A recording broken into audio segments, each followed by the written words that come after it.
Hello everyone. My name is Claudette and I'm from Sault Ste. Marie, Ontario. I was 19 when I aborted my baby.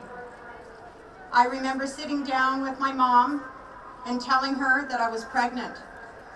There was dead silence between us. I waited for a word of encouragement. She said, "What will people think?" To save her the shame, I decided to have the abortion. We would never speak of it again. My mom passed away with my secret. I had to meet with the doctor on the therapeutic abortion committee. He asked me 3 questions. Then he said, "Someone will get back to you." Days later, I got a phone call. I heard a voice at the other end of the phone say, "Your procedure has been booked."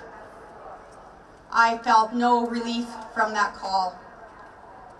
I remember feeling a flutter in my belly.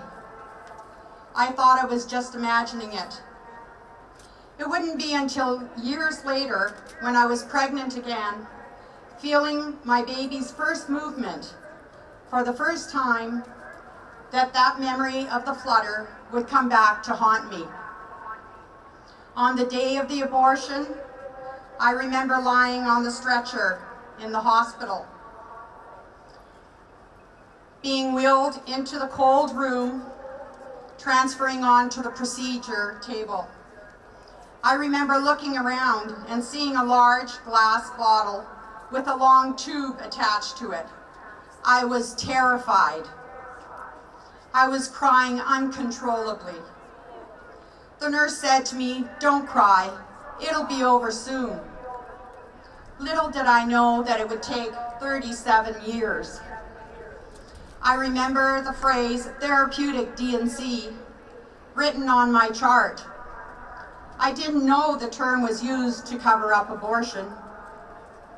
After the abortion, I had recurring nightmares that haunted me for months. I dreamed of a glass house engulfed in flames with a baby trapped inside of it.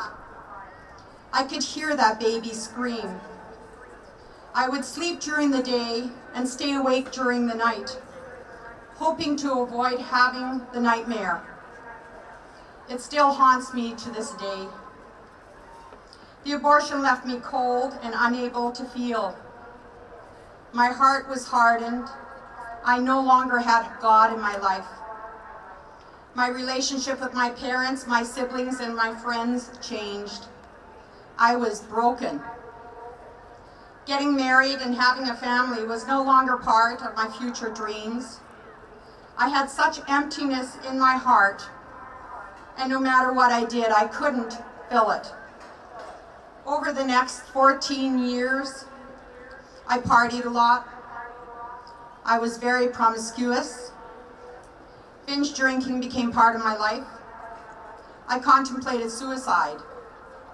I hurt a lot of people. 2 years later, I met my future husband. We got married. In the first year, I had a miscarriage. In my heart, I blamed myself. We struggled in our marriage. 5 years later, I got pregnant again. Seeing that little baby in my womb at 5 weeks through the ultrasound didn't stir any emotion. At 20 weeks, I tested positive for my baby to have Down syndrome. The doctor said I could continue or terminate the pregnancy. I chose life for my baby.